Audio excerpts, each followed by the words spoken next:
Happy Telecast Tuesday. It's Dan. And Brenden. And we're here at Atlas Lens Co. on a lovely Tuesday here in Glendale, California. We have fantastic technical production from Justin D'Amelio right over my shoulder there. Shout out, Justin. We have Edward, a.k.a. Dr. Bones, the skeleton.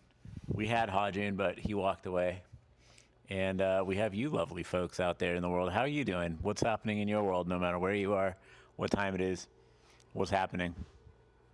It's another Tuesday. Telecast Tuesday. Bro's one-wheeling. I was like, what? He didn't roll one wheel past us. Not only is he excellent at one-wheeling, he's also excellent at making 3D printable mini slates that hold our mini slate card. So if you haven't copped one of these, what are you waiting for? We give away the mini slate every Wednesday at our Wednesday Lens Day event, which we hold here at 6933 San Fernando Road, Glendale, California. 10:30 a.m. to 1:30 p.m. It's a great chance to meet other filmmakers, great chance to try our lenses, try your own lenses, try your own cameras, try our cameras, try lighting, learn something. You never know who you're going to meet or what you're going to learn. Every Wednesday, you can count on it here at our headquarters. That's Wednesday Lens Day. If you've been to Wednesday Lens Day, drop a W in the chat. If you haven't been to Wednesday Lens Day, What's stopping drop you? a question mark in the chat. What are you waiting for? Yeah, get over here already. Come on. So what's happening with you, Brenden? I'm gonna just recalibrate myself in this Yeah. here. What's shaking? Mainly just getting ready for InterBEE and following up, and excited for that. Excited for this 65. Audience, InterBEE, what's that? Tell us what is InterBEE? Yeah, InterBEE is going to be a show in Japan, and it's going to be about mostly like media. So you're going to have anywhere from cinema to TV to internet and Manga? That'll be interesting. Not sure. Hope so. No guarantees. But if you're out in Japan, I think it's November 17, 18, 19th, and you're going to be there, come say by. We'll be at the Lens Bar booth showing off the Mercuries and then special lenses.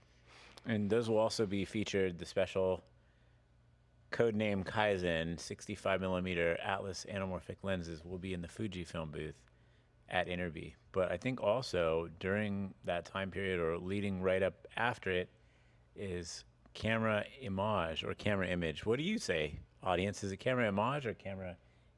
What do you say, Hajun? CamerImage. That just rolls right off the tongue. There's CamerImage. Cringemas. That's what I'm gonna call it from now on. Cringemas. Cringemas.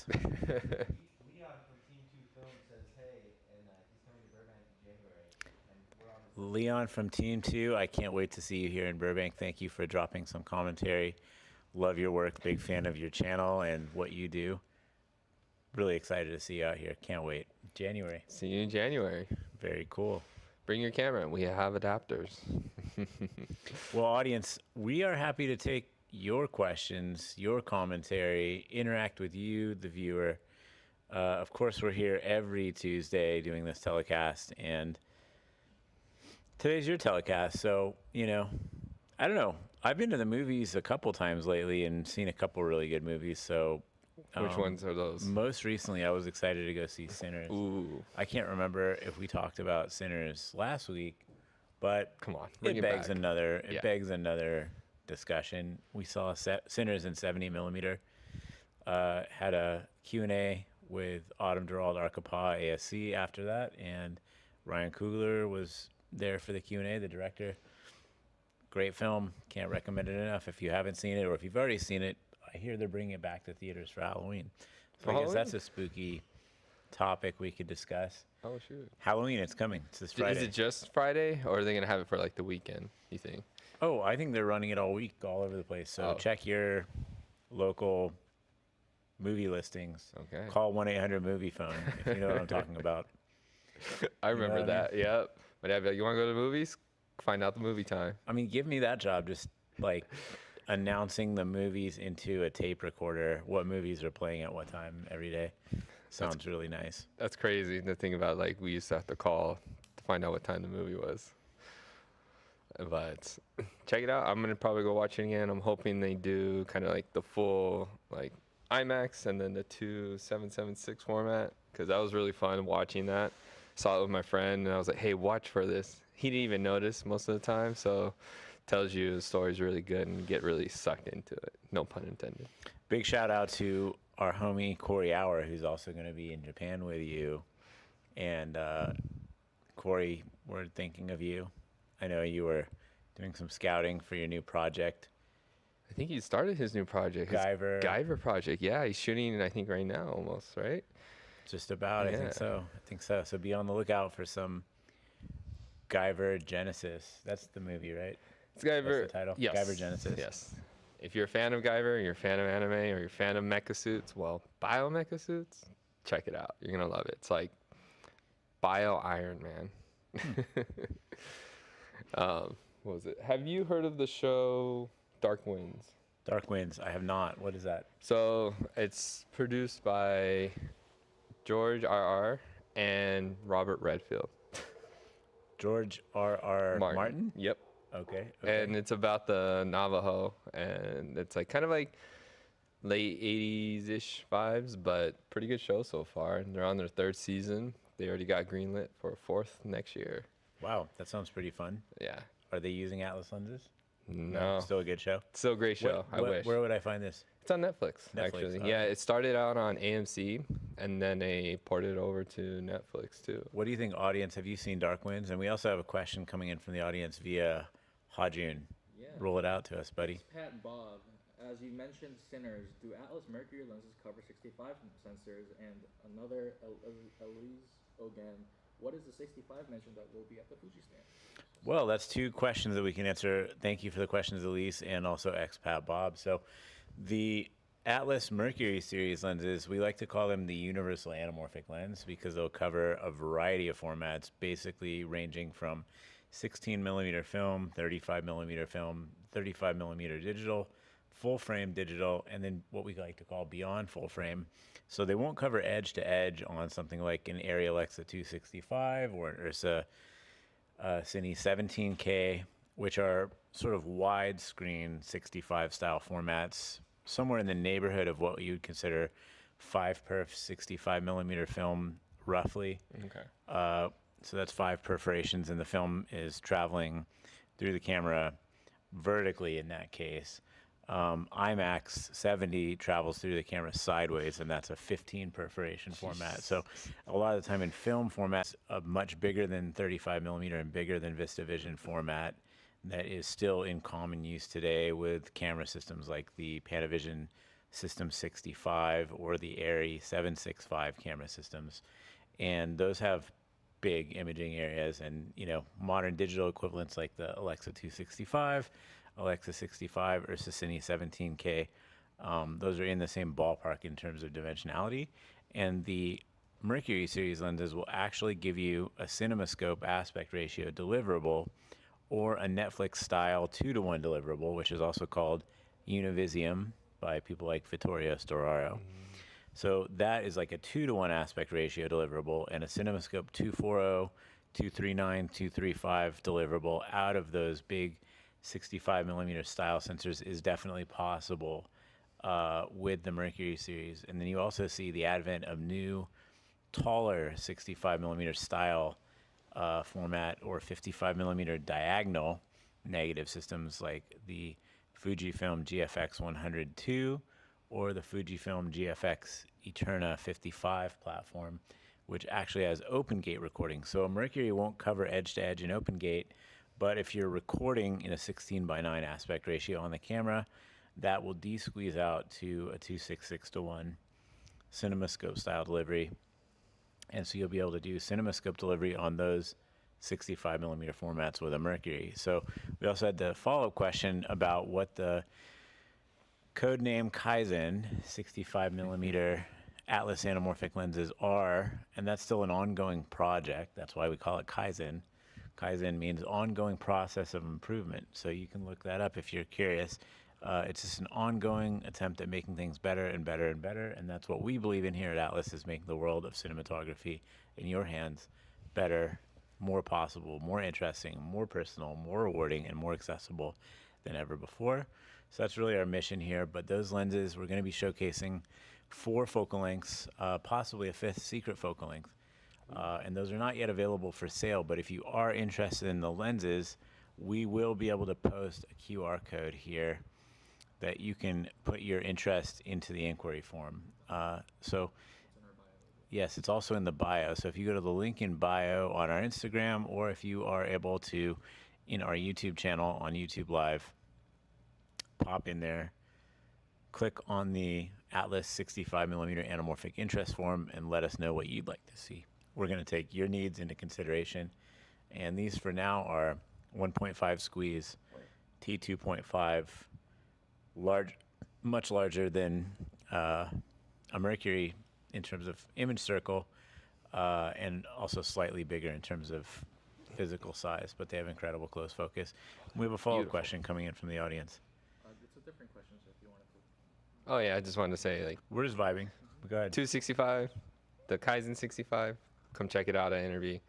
I've seen it already. It's amazing. Blows my mind, especially like when you're looking at some of the longer focal lengths and what you can do with those. Amazing. So great. Shout out to the team. They've been working really hard. We have Thomas Paulin. Hello, Thomas. Stavik.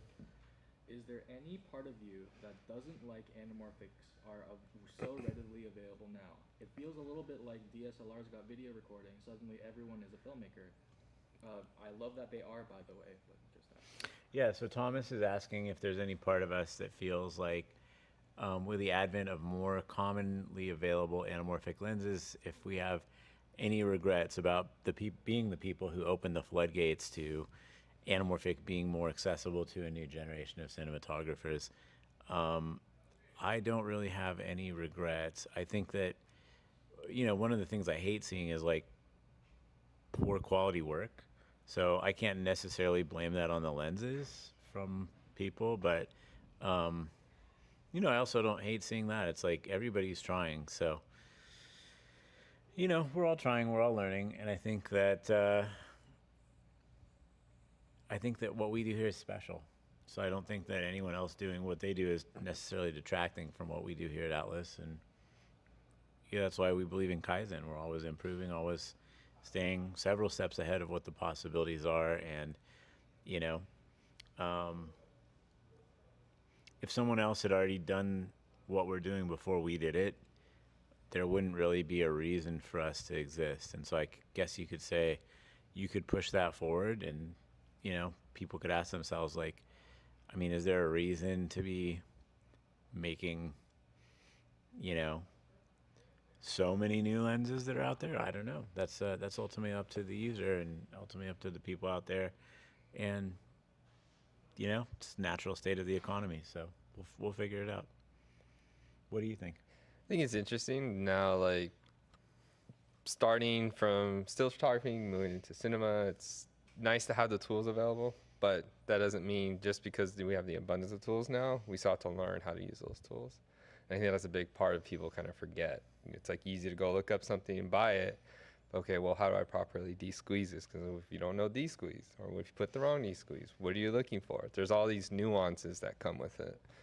And I think it's just being open and learning, but trying to stand out still, even when this kind of can feel.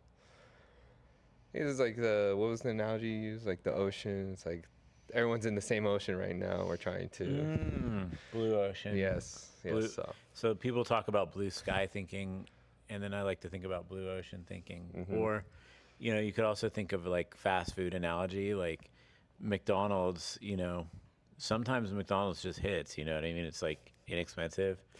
It can be tasty, but sometimes you eat it and you're like, sometimes, why did I do that to myself? The Like, regrets. I don't feel good now. Why did I eat that? And the same could be true, sometimes you eat something and you're like hungry an hour later. The same could be true with a much more, with the accessibility of certain types of lenses. You might get a chance to taste something, but then you might find yourself hungry for something better or more enriching. And really, for me, I think the journey is the most enriching part. So what are we going to discover? Like, I wouldn't be here with you all today if I wasn't curious about discovering what is as yet unknown or what we haven't quite figured out yet. Because if it's all figured out, why even bother? So, and to that point, I want to give a huge shout out and huge gratitude to Matthew Stern on YouTube from France, who I'm an absolute fan of. Like, I've been a fan of Matthew's YouTube channel and his work for a very long time because he's always exploring the possibilities of fringe, not French, fringe cameras, fringe film stocks, fringe lenses, things that are just unusual, interesting, and somewhat unknown, and then bringing them out to the forefront for many of us to explore and discover vicariously. And if you haven't seen it yet, go to his channel. He did a little special on the Bosch and Lohm CinemaScope attachment, and in many ways, for me, it's about a love affair between American cinema, French storytelling, French history, American history. You know, America and France have had a very long history together, and there's many things that the French do that are just so fantastic, wonderful, brilliant, creative, and interesting, and deeply thought out, well considered. So I just want to express my gratitude to Matthew and my other friends in France, everyone at the AFC, Stephen Petitville, everyone in France, in cinema and outside of cinema, even my friend Jean Garachi. Huge gratitude and love for you. So, you know, in a time where the world is like in so much tumultuous suffering, I think I just want to say I'm grateful to be here alive and enjoying life, and grateful to our friends across the pond in France. And yeah, shout out France. And shout out Matthew Stern. And shout out, you know, we stand on the shoulders of giants, you know, people like Henri Chrétien, people like all the people at Fox and 20th Century Fox and Bosch and Lohm in Rochester, New York.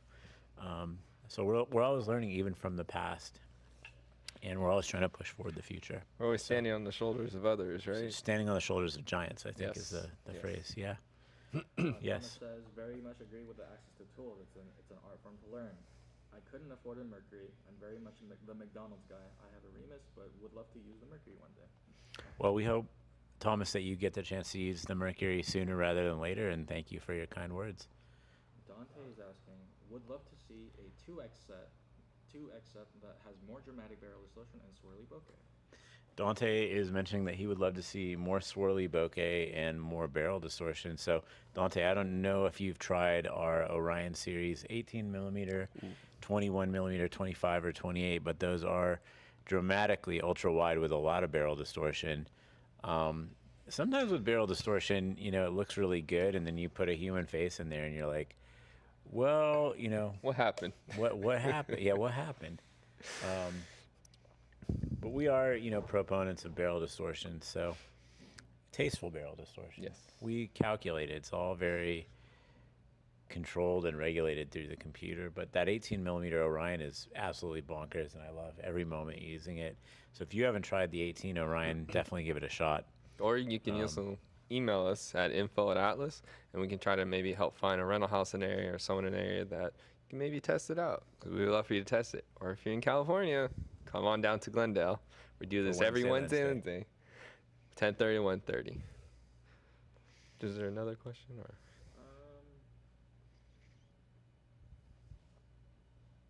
Mike was saying I also wanted a Mercury, but the entire Remus set was about the same as one Mercury, but the look justifies the cost in my opinion. Yeah. Thank well, you, Mike. It's a lovely Tuesday. What are we waiting for? Get on down to Matthew Stern's YouTube channel and watch his CinemaScope documentary at Smacks. We got another one coming in from Hajun. Thomas was saying Norway has almost no rental houses like that. I don't know if that's... Norway.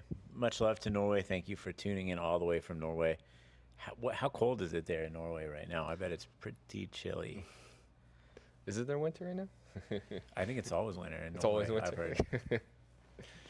Roving Media, hello, love what this company is doing. Thank you, Roving Media, for the kind words.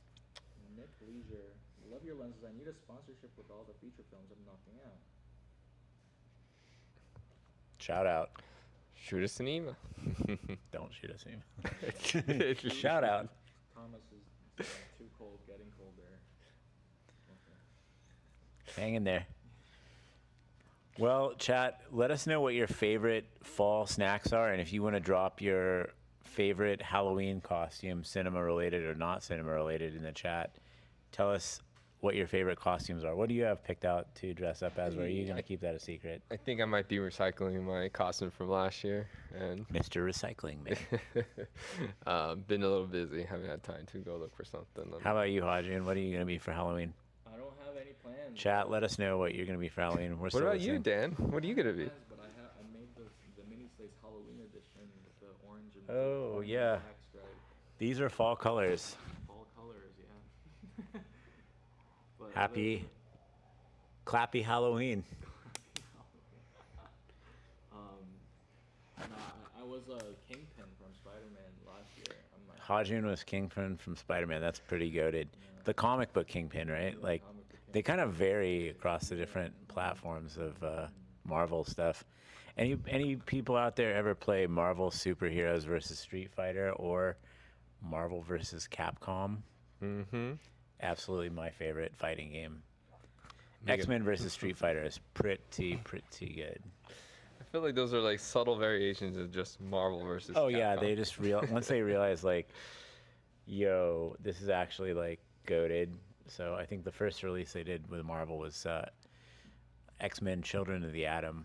By the way, to me, X-Men is like the best franchise in comic books. I think the OG X-Men trilogy, Yeah, and even some of the ones that came after that were really good. I mean, it's goated, dude.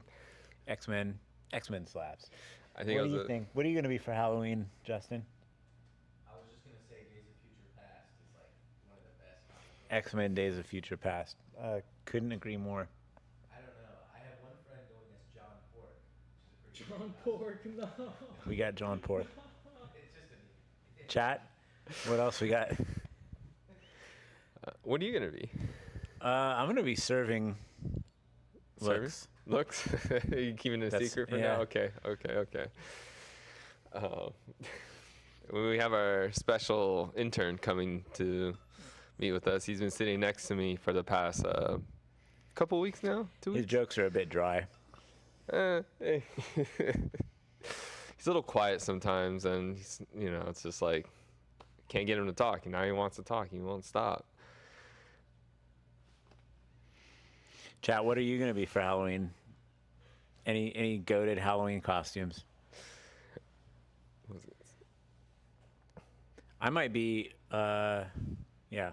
I'll save it. You'll see me. We'll see it.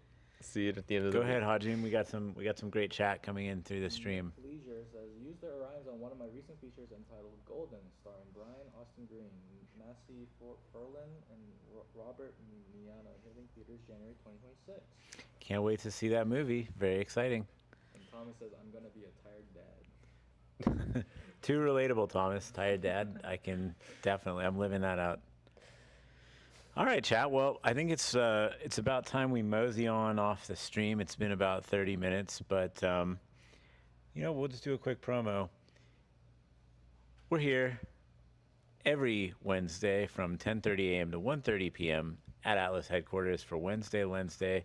If you can't get enough of Brenden, myself, Hajun, Justin, Sid, Oksana, Desel, the rest of the team here, come on down to Wednesday Lens Day. We'll be excited to see you. We've got drinks. We've got snacks. We have educational opportunities and networking. Come on through. And Hajun, go ahead and relay to the chat what we're going to... Question from Roving User. Final question from Roving. What are your thoughts on autofocus and what lenses? I think the idea of autofocus is really good, especially when you build it into a mezzanine motor drive system. So if we look at, there's a couple new offerings that are in the works.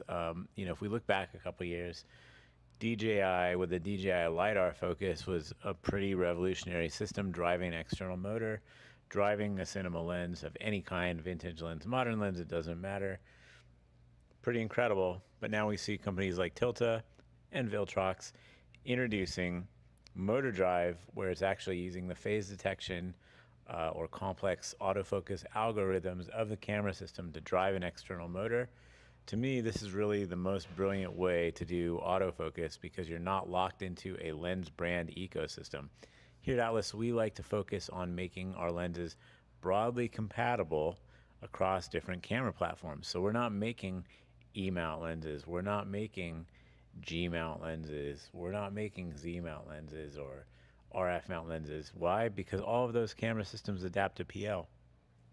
And with PL or LPL, you have the ability to use the camera lens on a professional cinema camera, on a very small mirrorless camera. Really, you could put it on just about anything, anywhere. You have much more control, variability, and adaptability by making a universal lens system like PL or LPL. And then if you can drive an autofocus motor with the algorithms that the camera has built in, with that motor drive connection mezzanine layer, that's big brain energy. So we're not wasting our time developing autofocus lenses that are only for one camera platform that are going to be obsolete in like 3 months. We're thinking about the long term, and we have you in mind. We're thinking about the user and your long-term success and abilities. So, what's better than an autofocus lens? A lens that can be manually focused or autofocused depending on what camera system you're using. And as the technology evolves much faster, the lenses are really meant to be a long-term investment to improve your quality of life, your cinematography, your possibilities, rather than a flavor of the month. Oh, I have to get a new one after 6 months because something changed and now the firmware is incompatible or some nonsense like that. So, we're focused on what we do best, pun intended, and we want to let you focus on what you want to do, which is hopefully make great movies, make great images, make them in a way that suits you, your style, your dreams, your imagination, and your vision. And we're here for you. So come on down Wednesday, Lens Day, and we'll have our folks see you at InterBEE. If you're in Asia, travel to Japan, come to InterBEE. If you're in Europe, come on through to CamerImage. Yes, I said it, CamerImage, not CamerImage. And say hello to our folks while they're in Poland. Can't wait to see you. Dan out. Have a great week.